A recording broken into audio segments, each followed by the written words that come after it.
Joined by our defending race winner here at Las Vegas, as well as the winner from last week at Atlanta, Brad Keselowski, driver of the number 2 Miller Lite Ford.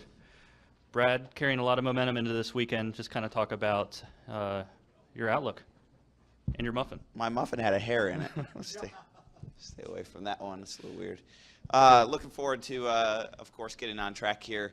Whenever you have, a race win the week prior, you have a lot of momentum and a lot of confidence, and that always seems to serve well. But coming to Las Vegas in general, Las Vegas is a track where we've really kind of hit on something the last few years, and looking forward to putting that into action along with the confidence from last week. So early season, things are off to a good start, and we're ready to keep on rolling.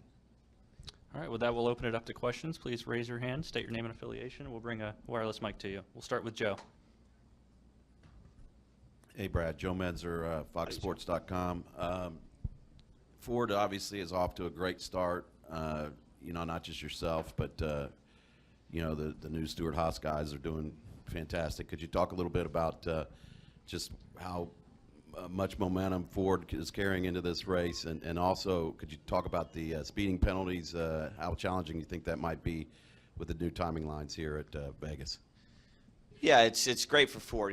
They're putting a lot of time and money into the sport of NASCAR, and to be rewarded is something that you always want to see when someone makes an investment.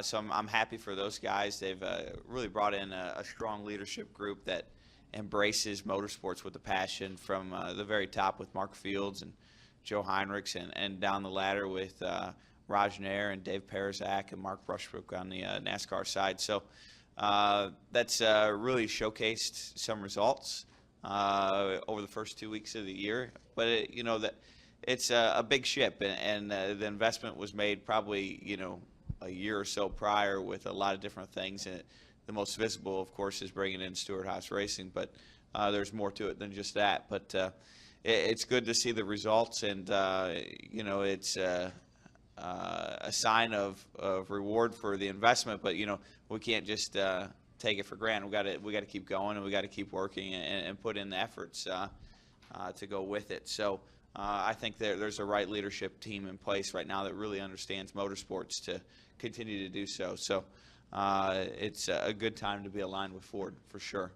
As far as the pit road speeding and that kind of stuff last week, it's going to continue to play out as a storyline. But I think that's one of those things where everybody just kind of learns the new boundary, and then they get settled in, and it kind of goes away. Okay, we'll come over here to the right to Woody.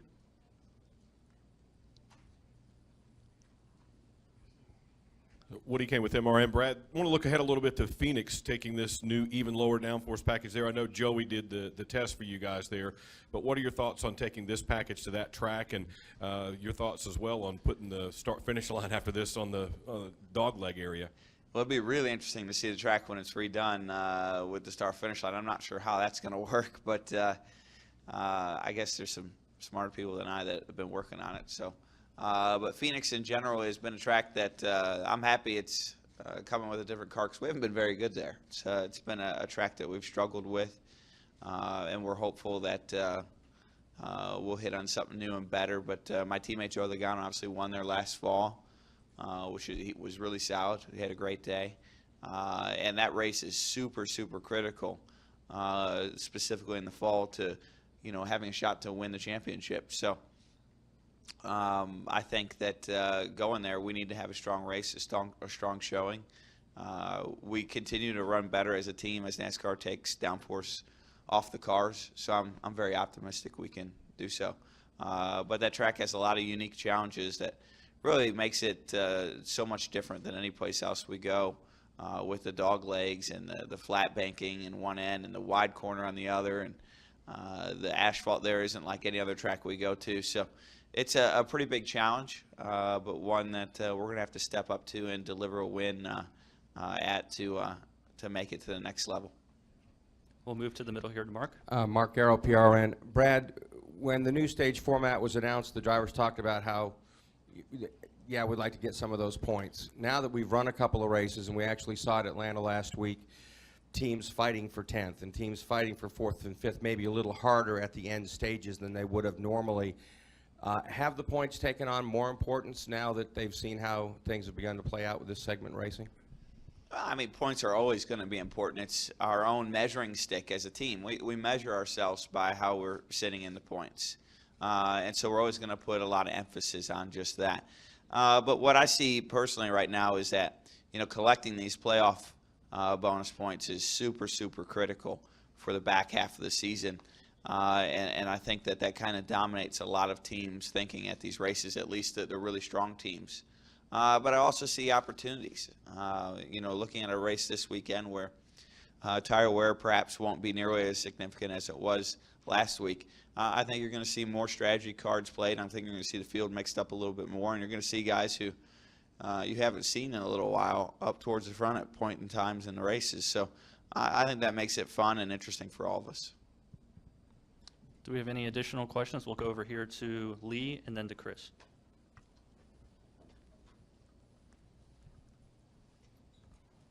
Lee Spencer, Motorsport.com.